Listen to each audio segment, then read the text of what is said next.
अस्सलाम वालेकुम। तमाम भाइयों से गुजारिश है कि हमदर्द सोलर टिकटॉक अकाउंट और यूट्यूब चैनल को सब्सक्राइब और शेयर कर दें। एक भाई मैंने कमेंट किया हुआ है कि 12 सोलर पैनल है और 7.5 हॉर्स पावर की मोटर है, तो वो कह रहे हैं कि सेटिंग बता दें ताकि हम खुद ही कर लें, कारीगर को ना बुलाना पड़े। तो भाई जान, आपने प्रोग्राम का बटन दबाना है। आपने अगर पी भी आ जाए तो ठीक है, नहीं तो ऊपर नीचे करके पी भी ले आना है। प्रोग्राम का बटन दबाएं, पी बी 00 को 0 ही रहने दें, पी बी 01 को भी 0, पी 02 को 2, पी 03 को आपने 100 पे सेट कर देना है। पी बी 04 को आपके 12 सोलर पैनल हैं, तो आपने ये शिफ्ट का बटन दबाते हुए इसको आपने कितने पे कर देना है, 85 पे। 12 सोलर पैनल है तो आपने इसको 85 पे करके डाटा एंटर कर देना है।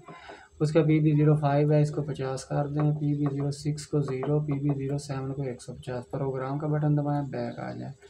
अब आपने करना है P2 ग्रुप की सेटिंग।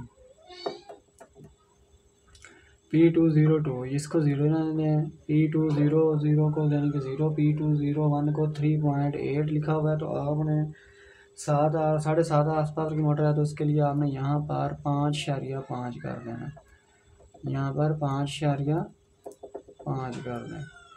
उसके बाद P202 50, P203 1440, P204 380, ये वोल्टेज हैं जो मोटर को जा रहे हैं।